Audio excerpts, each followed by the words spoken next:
Kasama ang mga magsasaka, sinaksihan ni Pangulong Bongbong Marcos ang pagbubukas ng Union Water Impounding Dam para sa irigasyon ng higit 3,000 ektaryang palayan sa Claveria, Cagayan kaninang umaga.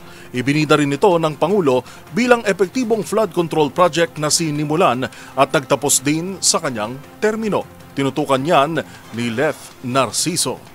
Pinangunahan ni Pangulong Ferdinand Marcos Jr. ang inaugurasyon ng Union Water Impounding Dam sa Claveria, Cagayan. Kapwa proyekto ng National Irrigation Administration at ng Department of Public Works and Highways, ang nasabing dam ay kayang magpatubig ng higit 3,000 ektarya ng sakahan. Inaasahang makikinabang dito ang halos 1,000 magsasaka mula sa 7 barangay.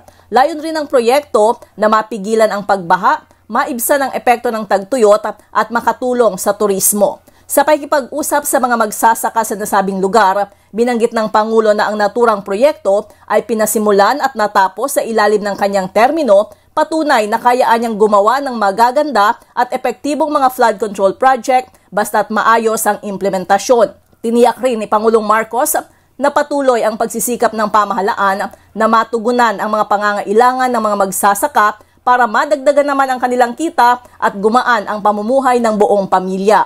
Ayon sa Pangulo, tinanggal na ang mahabang proseso ng Department of Agriculture para hindi naantala ang farm inputs gaya ng binhi at pataba.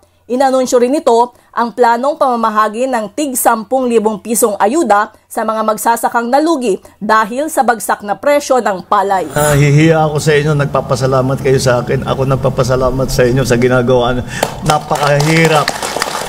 Dapat kilalanin ang sakripisyo ninyo dahil nung governor ako sa Ilocos Norte, nakita ko yung buhay ng Manalo, napakahirap. Kaya kailangan natin pag-aangin lang ng konti at mas maganda naman ang kita ng ating mas maganda naman ang hanap buhay.